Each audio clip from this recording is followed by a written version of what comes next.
بسم اللہ الرحمن الرحیم۔ السلام علیکم ناظرین، پاکستان میں ابھی جو نظر آتا ہے وہ ایک ہی مسئلہ ہے کہ اسلام کب نافذ ہوگا، ریاست مدینہ کب بنے گی، کون اسلام لے کے آئے گا۔ یہ تمام باتیں ہیں۔ کافی عرصے سے جمعیت علماء اسلام پاکستان والوں نے یہ کوشش کی جا رہی تھی کہ پہلے مولانا فضل الرحمان کو مجدد بنایا جائے۔ آج کل بات جو چل رہی ہے وہ چاہتے ہیں کہ نہ شاید امام مہدی کا بھی وہ اعلان کر دیں، یا کوئی ان کے جو بھی ان کی جمعیت کے لوگ ہیں، کیونکہ یہ بڑا ہارڈ ٹاپک ہے آج کل۔ پھر اس کے بعد افغانستان میں بھی بات چل رہی ہے کہ افغانستان میں اسلامی حکومت قائم ہو گئی ہے، اور یہ بہت اچھا موقع ہے۔ اگر امام مہدی آ جاتے ہیں تو ان کو پوری پروٹیکشن مل جائے گی، اور کوئی بھی آدمی ان کو تنگ بھی نہیں کرے گا اور نہ ان کو کچھ کہے گا، کیونکہ اگر وہ اپنی مرضی سے کوئی ایسا آدمی سامنے لے آئے۔ لیکن بات یہ بدقسمتی یہ ہے کہ مولانا فضل الرحمان جب بھی کوئی ایسا کام کرنے لگتے ہیں یا کوئی تحریک چلانے لگتے ہیں، ان کے کوئی نہ کوئی دستے راست جو ان سے ہیں وہ کسی نہ کسی ایسے بھیانک گندے الزام میں پکڑے جاتے ہیں جس کی بات ان کو ایک شرمندگی کا سامنا کرنا پڑتا ہے۔ پتہ نہیں شرمندہ ہوتے ہیں کہ نہیں ہوتے، یہ الگ بات ہے۔ ابھی جو آپ کو خبر دے رہا ہوں، یہ پرنسپل امان اللہ ملغانی ہیں، جو توسہ شریف کے امیر بھی ہیں، نائب امیر بھی ہیں، اور وہاں کے محتمم بھی ہیں۔ اور وہاں پہ جو جو جو انہوں نے سانگڑ میں اکیڈمی بنائی ہوئی ہے جس میں بہت سارے لوگ پڑھتے ہیں، اس کے بھی وہ پرنسپل ہیں۔ ان کی ایک تصویر جو ان سی ہے سامنے آئی ہے، جس کے اندر اپنے ایک 30 سالہ شاگرد کے ساتھ وہ بدفعلی کرتے ہوئے تصویر آئی ہے۔ پولیس نے ان کو یہ پکڑا ہے کہ نہیں پکڑا، یہ ابھی کوئی کنفرم نہیں ہے۔ شاید پولیس ان کو پکڑ لے، یہ کیونکہ خبر جو سی ہے سوشل میڈیا پہ عام ہو رہی ہے۔ سوال یہ ہے کہ کیوں ایسا ہوتا ہے کہ یہ اتنا زیادہ مذہب کا پرچار کرنے والے، مذہب کا نام لینے والے، اسلام کرنے والے مولانا فضل الرحمان نے، کیا ان کے باپ بھی، ان کے دادا بھی، یہ لوگ، ان کا تعلق جو ان سے ہے دیوبند جو فرقہ ہے اس سے تعلق ہے، جس کی بنیاد جو سی ہے حضرت مولانا قاسم نانوتوی نے رکھی تھی۔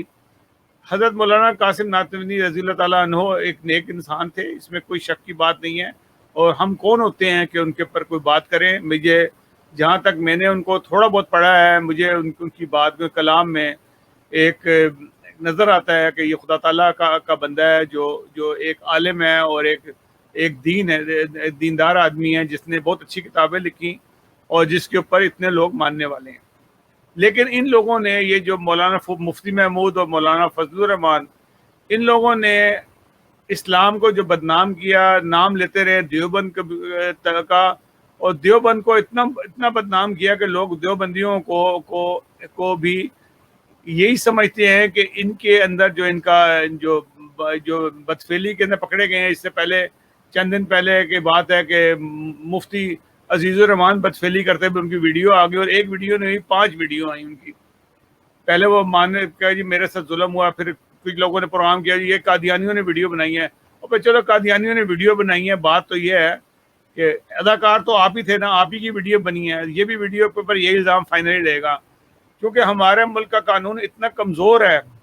ویسے تو وہ کوئی بھی الزام لگا کے کسی کو بھی مار سکتا ہے کوئی آدمی، اس پہ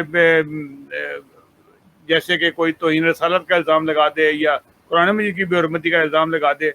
لیکن یہ جو پکڑے جاتے ہیں رنگے ہاتھوں، تصویروں سمیت، ویڈیو سمیت، ان کی ضمانتیں فوراً ہو جاتی ہیں اور یہ لوگ چھوٹ جاتے ہیں۔ حالانکہ یہ لوگ، ان کے اوپر ڈبل ان کو سزا ملنی چاہیے۔ ایک تو یہ اسلام کے دعوے دار بنتے ہیں لوگ، یہ لوگ جن سے ہوتے ہیں ایک نمونہ ہوتے ہیں دنیا میں، کہ یہ جو مذہب پھیلانے والے لوگ ہوتے ہیں، مبلغ ہوتے ہیں یا مذہب کا پرچار کرنے والے لوگ ہوتے ہیں، ان کو لوگ دیکھتے ہیں اور ان کو دیکھ کے پھر اسلام قبول کرتے ہیں۔ اگر یہی لوگ بدفعلی کریں، یہی گندے کام کریں گے تو مذہب کو تو بدنام کیا، تو ان کو سزا ڈبل ہونی چاہیے۔ ان کو بھی ہونی چاہیے، اور ان کا جو رہنما ہے جو ڈیزل کے نام سے مشہور ہیں، مولانا فضل الرحمان، جن کے ڈیزل کے کئی الزامات ہیں، لیکن لوگوں کو حیران یہ ہوتی ہے آج وہ جب کوئی ابھی تحریک چلائیں گے ختم نبوت کی،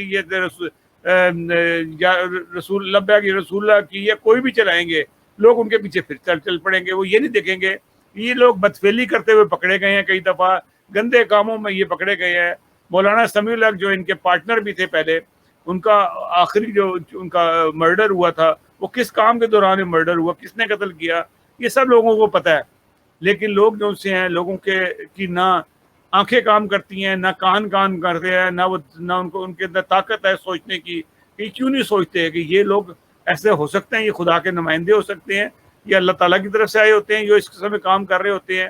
لوگوں نے ان کو بچانے کے لیے یہ تک کہہ دیا انہی کے لوگوں نے کہ یہ تو اس صحابہ کے زمانے بھی ایسے ہوتے ہیں، یعنی کہ اتنا زیادہ بے حرمتی صحابہ کرام کی جس کی کوئی انتہا نہیں۔ تو یہ جو ابھی یہ امان اللہ ملغانی پکڑا گیا ہے، اس کو بھی سزا کوئی نہیں ہوگی، اس کی ایک دو دن شور مچے گا، پھر اس کے بعد زمانہ ہو جائے گا، بل تو پولیس یہاں تک جائے گی نہیں، کیونکہ ان کا سارا علاقہ ہے وہاں پہ، انہوں نے اپنے لوگ رکھے ہوئے ہیں، مسلح لوگ رکھے ہوئے ان لوگوں نے، ان کو کوئی چھیڑے گا نہیں۔ یہ تو پتہ نہیں کیسے تصویر ان کی باہر آ گئی۔ بہرحال وہ 30 سالہ اپنے شاگرد سے یہ بدفعلی کر رہے تھے، اس سے آپ یہ اندازہ لگا سکتے ہیں کہ بچپن سے لے کے 30 سال تک یہ حرکتیں ہوتی رہی ہیں۔ اور پھر یہ نہیں کہ یہ صرف انہی کے ساتھ ہے، ان کا روزمرہ کا کام ہے۔ ان کے جتنے شاگرد ہوں گے، شاگرد کے شاگرد ہوں گے، یہ سارے کے ساتھ 30 سالہ شاگرد کو الف ب نہیں پڑھتا تھا، وہ بھی ٹیچر تھا جس کے ساتھ بدفعلی کر رہے ہیں۔ تو ٹیچر پھر آگے شاگردوں کے ساتھ کیا کرتے ہیں، تو یہ ان کا ترہ امتیاز یہی ہے، اور یہی کچھ گن پھیلا رہے ہیں یہ۔ اور لوگوں کو آج بھی ہوش کے ناخن لینے چاہیے کہ ان لوگوں سے بچیں۔ ان لوگوں کے پیچھے جو چل پڑتے ہیں یہ لوگ بغیر سوچے سمجھے کہ اتنے گندے کردار کے لوگ ہیں، لیکن جب یہ کوئی نعرہ لگائیں گے ختم نبوت کا تو لوگ ان کے پیچھے بھی چل پڑیں گے بغیر سوچے کہ ان کا کردار کیا ہے، یہ کیا رہے ہیں۔ ناظرین، اگلے پروگرام تک کے لیے اجازت دیجیے گا۔ اللہ حافظ و ناصر۔ ہمارا پروگرام پسند آئے ہمارے چینل کو سبسکرائب ضرور کیجیے گا، ہمیں اشد ضرورت ہے آپ ہمارے ساتھ ہمیں فیور کریں، اور ہمارے چینل کو زیادہ سے زیادہ سبسکرائب کریں اور زیادہ سے زیادہ شیئر کریں تاکہ ہماری ویڈیوز لوگوں تک پہنچیں۔ اللہ حافظ و ناصر۔